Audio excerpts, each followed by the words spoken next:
میں چاہتا نہیں تیرا خون بہاؤں. تو حضرت علی کہنے لگے میں بڑے دن سے پریشان ہوں کہ کسی بے ایمان کا خون بہایا کیوں نہیں, میرا بڑا دل کر رہا ہے تیرا خون بہاؤں. اس نے بڑی زوردار ضرب لگائی, غصے میں اتنا پاگل ہوا, کیونکہ اس کے بارے میں معروف تھا کہ وحشی مزاج آدمی, اتنا سخت پاگل ہوا غصے میں کہ اس نے اپنے گھوڑے کے پیر کاٹ ڈالے. پہلے تلوار گھوڑے کو دے ماری, اس کو کاٹ کے دوڑا. یہ کیوں کرتے تھے لوگ, عرب کے لوگ اس وقت یہ کام کرتے تھے کہ ہم نے گھوڑا ہی مار ڈالا ہے تاکہ ہم بھاگ نہ سکیں. کہتے ہیں نا کشتیاں جلا دی ہیں کہ اب واپس جانے کا راستہ ہی بند ہو جائے. گھوڑے کے پیر کاٹ ڈالے کہ بھاگنا نہیں, اور بڑی زور سے اس نے ضرب لگائی حضرت علی پر. حضرت علی نے جب روکی تو وہ ڈھال ٹوٹ گئی حضرت مولا علی, اور آپ کے امامے کو اس کی تلوار بھی لگی. آپ نے فرمایا دکھا لیا تو نے زور, اب میری باری ہے. حضرت مولا علی شیر خدا کا قد بظاہر چھوٹا تھا. صحابہ کہتے ہیں ہم دور سے دیکھ رہے تھے, اللہ اکبر کہہ کے تھوڑا سا زمین سے وہ اٹھے, تھوڑا سا اٹھے, اور پھر دوبارہ نہیں انہیں تلوار چلانی پڑی. ایک ہی ضرب لگائی اور اس کے 2 ٹکڑے کر کے اسے زمین پہ پھینک دیے. تو عزیز دوست, آپ یاد رکھیں گے اس بات کو کہ اپنی زندگی کے اندر مروب ہونا چھوڑ دیں. روب میں تاتاریوں نے مسلمانوں کو مروب کر لیا تھا, روب ڈال لیا تھا کہ ہم بہت بڑے لوگ ہیں. یہی آج ہمارے ساتھ بہت سارے لوگ کرتے ہیں, دلوں میں روب آ جاتا ہے, امیر رشتہ دار کا, فلانے کا, فلانے کا, پھر وہ جو مرضی کرتا ہے. تاتاریوں کی ایک بی بی, وہ کیا کرتی, وہ 9-10 مسلمان نوجوانوں کو سڑک پہ کھڑا کر جاتی, کہتی ادھر کھڑے ہونا, میرے آنے تک ہلنا نا. جوان ہے لیکن روب ہے نا کہ یہ بڑے وحشی ہیں. وہ اکیلی بی بی اندر جاتی, تلوار لے آتی, اور وہ کھڑے ہیں, وہ بھاگے بھی نہیں, اتنا ڈر گئے, ٹانگیں کانپ رہی ہیں, بھاگنے کی بھی ضرورت نہیں کر رہے. تسلی سے گئی ہے, تلوار لے کے آئی, اور اس نے 9 جوان مسلمانوں کے گلے کاٹ دیے. اس روب سے نکلے باہر, نوجوانوں سے کہتا ہوں نکلو. اور جن لوگوں نے دنیا میں انقلاب برپا کیا وہ غریب گھروں کے تھے, وہ لوگ تھے کہ جو بظاہر کسی بڑے قبیلے سے نہیں تھے. ہم محنت کریں, تعلیم حاصل کریں, جدوجہد کریں, مشقت کریں, اپنی زندگی میں کچھ مقاصد کے حصول کے لیے آگے بڑھیں. اور اگر آپ کہیں کہ دائیں بائیں میرے فلاں آدمی مجھے یہ مشورہ دے رہا ہے, تو کچھ لوگ دنیا میں باتیں کرنے آئے ہیں, انہوں نے باتیں کرنی ہیں اور بڑا فائدہ ہوتا ہے, ان کو باتیں کر لینے دیں, ان کو کرتے رہنے دیں. کام کرنے والا بندہ کام کرتا ہے اور کرتا ہی چلا جاتا ہے, وہ منزل تک پہنچ جاتا ہے. تو حضرت علی کے مزاج میں دلیری ہے, ہمت ہے, ایک بات. اور دوسری بات دانائی, حکمت. یہ جو ہمارے فیصلے ہیں نا جذباتی, اور جناب آج فلانے نے یہ کہہ دیا تو میرا پروگرام یہ بن گیا, تو پھر کل کسی نے اور کچھ کہہ دیا تو میرا پلان اور بن گیا. میں سب سے زیادہ ان لوگوں کے حق میں پریشان ہوتا ہوں جو سویرے کچھ اور کہتے ہیں, دوپہر کو کچھ اور کہتے ہیں, شام کو کچھ اور کہتے ہیں. بھئی آپ کا کوئی نظریہ ہونا چاہیے, کوئی ویژن ہونا چاہیے زندگی میں, آپ کے اندر کوئی حکمت اور دانائی ہونی چاہیے. اس کے لیے کیا کرنے کی ضرورت ہوتی ہے؟ اس کے لیے ضرورت ہوتی ہے کہ آپ کا ذہن ایک طرف ہو. میرے اسلاف فرمایا کرتے تھے زندگی میں ایک کام کر لو پر صحیح کر کے کر لو. ہم نے تو سارے کام کرنے ہیں. آج کل ہر بندہ صحافی ہے, ہر بندہ تجزیہ نگار ہے, ہر بندہ سیاستدان ہے, ہر بندہ ہی مفتی ہے, ہر بندہ ہی جناب واعظ ہے, ہر بندے کے پاس ہی کچھ مسئلے. اس کا نقصان یہ ہے کہ کسی کے پاس بھی کچھ نہیں. وہ کسی درویش نے کہا تھا کہ جب سب لیڈر ہوں تو سمجھو کوئی لیڈر نہیں, کیونکہ سارے جو لیڈر ہو گئے. میرے عزیز, ایک طرف ذہن کو رکھیں اور اپنے اس کام میں کمال پیدا کریں. حضرت مولا علی شیر خدا کو اللہ نے حکمت دی تھی. نبی پاک صلی اللہ تعالی وسلم کے صحابی حضرت عبداللہ ابن مسعود رضی اللہ تعالیٰ عنہ فرماتے ہیں, امام ابو نعیم نے لکھا ہے کہ حضرت عبداللہ ابن مسعود فرماتے ہیں نبی پاک صلی اللہ علیہ وسلم نے فرمایا اگر حکمت کے 10 حصے کیے جائیں نا, دانائی کے 10 حصے کیے جائیں, تو اس میں سے 9 حصے اللہ تعالیٰ نے حضرت علی کو عطا فرمائے, اور ایک حصہ باقی لوگوں کو ملا. دانا تھے, معاملہ فہم. کچھ بندے بڑے منافق قسم کے تھے, تو حضرت علی اذان ہو گئی تو وہ حضرت مولا علی شیر خدا کے پاس آ گئے. اذان ہو گئی, حضرت علی نے جماعت کرانی. ان کا خیال تھا کہ آج ہم نے جماعت لیٹ کرانی ہے کسی طریقے سے. ہم چونکہ زیادہ باتیں, میں دوستوں سے کہتا ہوں بہت زیادہ خبریں نہ دیکھا کرو, بہت زیادہ بھی چیزیں نہ سنا کرو. آپ تو میرے بھائی موبائل کے اندر چلے جائیں گے, پھر باہر کی دنیا تو اور ہے. تو تھوڑا باہر بھی نکلیں تصویروں سے, تھوڑا باہر بھی آئیں, دیگر معاملات بھی دیکھیں.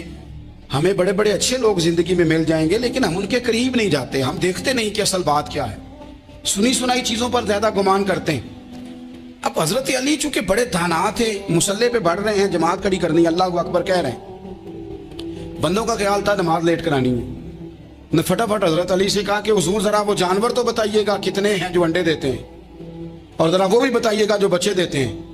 یہ اب کتنے کو بندہ جانور گنے, آہستہ آہستہ بندہ شمار کرے ہو.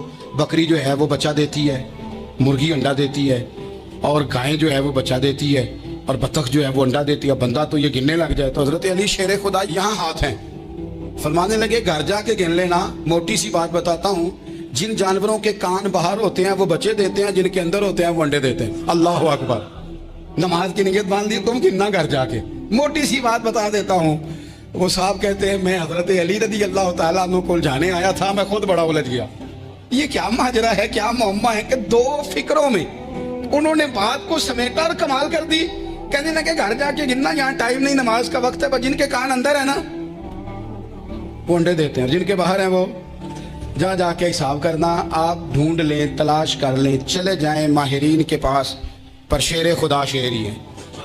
حضرت مولا علی کے جملوں میں کمال ہے. ان کی تنہائی, ان کا تدبر, ان کی حکمت, ان کا فہم, ان کی فراست, ان کا کمال. ایک شخص بڑی دور سے آیا, اس نے کہا حضور مجھے نا لمبی باتیں یاد نہیں رہتی, 2 باتیں بس بتا دیں میں عمل کروں تو زندگی بن جائے, 2 باتیں. تو حضرت علی فرمانے لگے لمبی امیدیں نہ لگانا, لمبی امیدیں نہ لگانا, موت کا پتہ نہیں کب آ جائے. منصوبہ بندی ضرور کرنا آنے والی نسلوں کے لیے, اپنی ذات کے لیے لمبی امیدیں نہ باندھنا, یہ بھی کر لوں گا, یہ بھی کر لوں گا. ہم ریٹائر نہیں ہوتے زندگی بھر, پلان پہ پلان, پلان پہ پلان. تو اگر ہم پلان کر رہے ہوتے ہیں تو جو ہمارے نیچے ہوتے ہیں وہ ہمیں ریٹائر کرنے کا پلان کر رہے ہوتے ہیں. اولادیں تک والدین کو کمزور کرنے کے در پہ ہوتی ہیں کہ اب یہ ہٹے تو ہماری باری آئے. حضرت علی فرمانے لگے 2 کام, ایک تو لمبی امید نہ باندھنا, اور دوسرا فرمایا اپنے نفس کی خواہش کی پیروی سے بچنا. دنیا میں رسوا وہ لوگ ہو جاتے ہیں جو اپنے نفس کی خواہش کی پیروی کرتے ہیں, وہ بزدل ہو جاتے ہیں جو خواہشات نفسانی کے پیچھے بھاگتے ہیں. یہ کام نہ کرنا.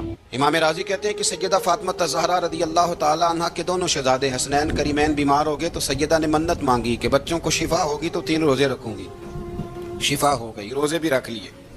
اور جب مولا علی شیر خدا روزہ رکھنے کے لیے بیدار ہوئے, سیدہ فاطمہ الزہرا بیدار ہوئی, تو امام حسن اور حسین بھی اٹھ گئے.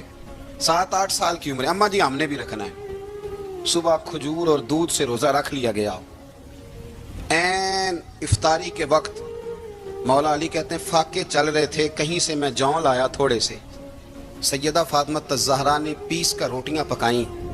وہ وقت جو بڑا مشکل ہوتا ہے افطار کا, کہتے ہیں اس وقت جب کھانے کے لیے بالکل ہاتھ آگے بڑھنے لگے اور امید تھی کہ ابھی سیدنا بلال اللہ اکبر کہیں گے تو روزہ کھلے گا, لیکن ابھی چند ہی منٹ رہتے تھے کہ دروازے پر ایک فقیر نے صدا دی.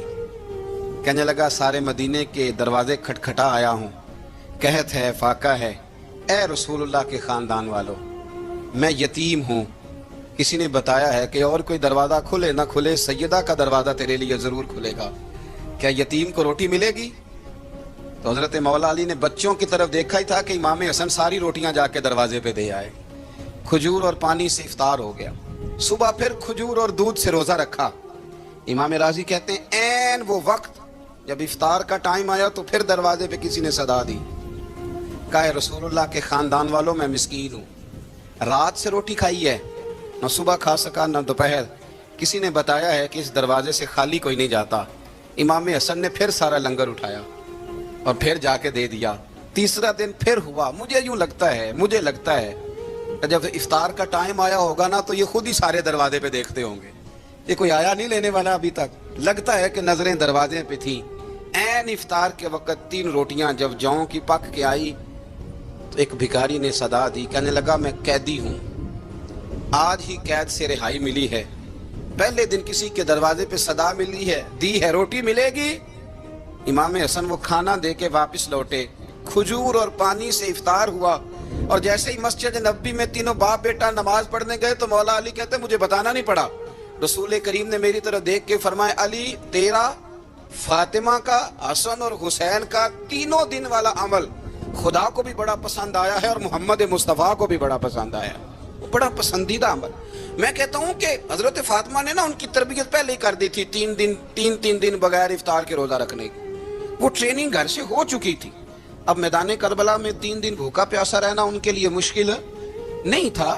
حضرت جناب سیدہ زینب بنت ابی رافع کہتی ہیں کہ سیدہ فاطمہ الزہرا نا ایک دن اپنے دونوں شہزادوں کو لے کے، جب حضور کی طبیعت مبارک بظاہر علیل تھی جس میں حضور کا وصال ہوا، دونوں شہزادے لے کے سیدہ فاطمہ نبی کریم کی بارگاہ میں گئی، کہنے لگے یا رسول اللہ میرے بچوں کو کچھ دیجئے سیدہ پاک۔ تو حضور اٹھ کے بیٹھ گئے، اس کندھے سے امام حسن کو لگایا اور اس سے امام حسین کو لگایا اور فرمایا فاطمہ یہ جو میرا حسن ہے نا اس کو میں اپنی ہیبت اور سرداری دیتا ہوں، اور فرمایا یہ جو میرا حسین ہے نا حسین کو میں اپنی جرت اور سخاوت دیتا ہوں، میرا حسین جرت مند ہوگا اور سخی ہوگا۔ داتا گانج بخش علی حجویری، امام الاولیاء، سید الاصفیاء، داتا صاحب کشف المعجوب میں فرماتے ہیں ایک دن نا امام حسین کے پاس ایک شخص آیا بڑی دور سے کچھ مانگنے کا، حضور کچھ دیجئے۔ وہ شخص کہتا ہے کہ میرا ظرف یہ تھا کہ 4-5 دینار ملیں گے۔ تو امام حسین فرمانے لگے تھوڑی دیر بیٹھ جا، رزق آ رہا ہے۔ تو امام حسین کو حکومت وقت کی طرف سے نا 5 تھیلیاں ملی، جس میں ایک تھیلی میں 500 اشرفیاں تھیں، 5 تھیلیاں آئیں، لیکن اس کو آنے میں نا ذرا دیر ہو گئی۔ وہ 5 تھیلیاں جب آئی نا تو امام حسین اس کی طرف 5 تھیلیاں بڑھا کے نا، ذرا دیکھنا میری طرف غور سے، 5 تھیلیاں بڑھا کے نا تو فرمانے لگے میاں جتنا تجھے انتظار کرایا نا اتنی ہم تیری حاجت پوری نہیں کر سکے، تو یہ نہ محسوس کرنا کہ حسین کے دروازے پہ بیٹھا بھی رہا ہوں تو ملا کیا ہے، یہ نہ محسوس کرنا۔ وہ شخص کہتا ہے جب میں نے وہ تھیلیاں کھولی اور پھر میری نظر امام حسین پہ پڑی تو میرے اندر سے آواز آئی اگر حسین ابن علی اتنے سخی ہیں تو محمد عربی کتنے سخی ہوں۔ اگر یہ معیار ان کا ہے، ان کا یہ معیار ہے، اور خود بھیک دیں خود ہی کہیں منگتے کا بھلا ہو، خود کہنے لگے جتنا انتظار کرایا ہے اتنی تیری مدد کر سکے۔ یہ سخاوت کا معیار تھا، یہ طریقہ تھا۔ ایک دفعہ سیدنا امام حسین رضی اللہ تعالیٰ عنہ کے گھر کے اندر نا 5000 دینار آئے، مسجد میں تھے، آپ کو 5000 دینار ملے تو امام زین العابدین کہتے ہیں کہ مسجد سے لے کر گھر آنے تک امام حسین نے 5 کے 5000 اللہ کے رستے میں خیرات کر دی۔ فرماتے میں نے کہا ابا جی 5 دینار کی گھر میں ضرورت تھی، مالاں والے سخی نہیں ہوندے تے سخیاں کول مال نہیں ہوندا، ایتھے اوتھے دومی جہانی سخی کنگال نہیں ہوندا۔ کہا ابا جی 5 دینار کی گھر میں ضرورت تھی، تو کہتے ہیں مجھے فرمانے لگے بیٹا یہ جن کو میں نے دیا ہے نا یہ گھر کے لیے ہی دیا ہے، یہ گھر کے لیے ہی دیا ہے، جن کو دیا ہے تمہارا کیا خیال ہے یہ باہر خرچ ہوا ہے، یہ گھر کے لیے ہی ہے۔ اس لیے کہ جب انسان دوسروں پر شفقت کرتا ہے تو اللہ اس کے گھر پہ رحمت فرماتا ہے۔ امام حسین کے مزاج میں پہلی بات میں نے ذوق عبادت کی عرض کی، دوسری بات عرض کر رہا ہوں کہ صحابہ حضرت اسامہ بن زید بڑے پیارے ہیں میرے نبی کریم کے، بڑے پیارے۔ حضرت اسامہ بن زید کے بارے میں سیدہ عائشہ صدیقہ فرماتی ہیں ان کے ناک سے اگر ریٹھ نکلتی تھی تو اللہ کے رسول اپنے دستے مبارک سے صاف کر دیتے تھے، اور سرکار فرماتے تھے کہ اگر اسامہ لڑکی ہوتا نا، ان کے غلام کے بیٹے تھے حضرت زید بن عامر، اگر یہ لڑکی ہوتا میں اسے زیور پہناتا۔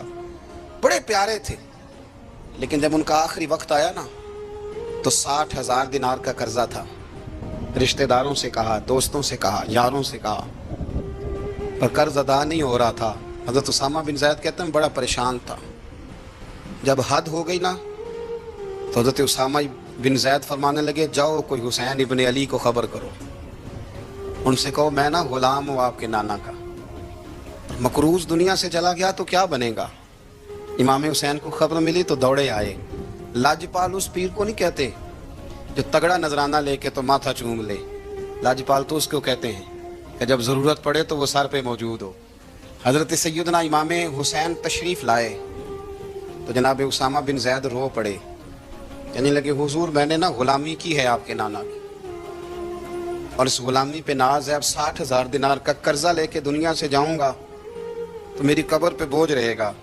امام حسین خادم کو بھی کہہ سکتے تھے جاؤ گھر پیسے پڑے ہیں لے آؤ، امام حسین خود گئے، چادر اوڑھ کے تو اس کی اوٹ میں بکل میں 60,000 دینار چھپا کے لائے اور جناب اسامہ بن زید کے سامنے رکھ کے کہنے لگے اسامہ یار پیسے رات کو ہی آئے تھے، میں سوچ رہا تھا مجھے تو ضرورت نہیں، اللہ نے کس کا نصیب میرے گھر میں بھیج دیا، مجھے تو حاجت ہی نہیں تھی، اب پتہ چلا پیسے تیرے تھے، اللہ نے حسین کی ڈیوٹی لگائی ہے کہ جا کے دے آ۔ حضرت اسامہ بن زید رو پڑے، فرمانے لگے اللہ آپ کو بہترین صلہ عطا فرمائے۔ امام بڑا ہی پیار کرتے تھے، گھوڑے پہ جا رہے تھے، کچھ فقیر غریب لوگ بیٹھ کے روٹی کھا رہے تھے، کہاں رہے تھے سڑک کے کنارے، تو امام زین العابدین فرماتے ہیں کہ جب امام حسین گزرے تو انہوں نے آواز دی حضور دل کرتا ہے ہمارے ساتھ بیٹھ کے روٹی کھائیں،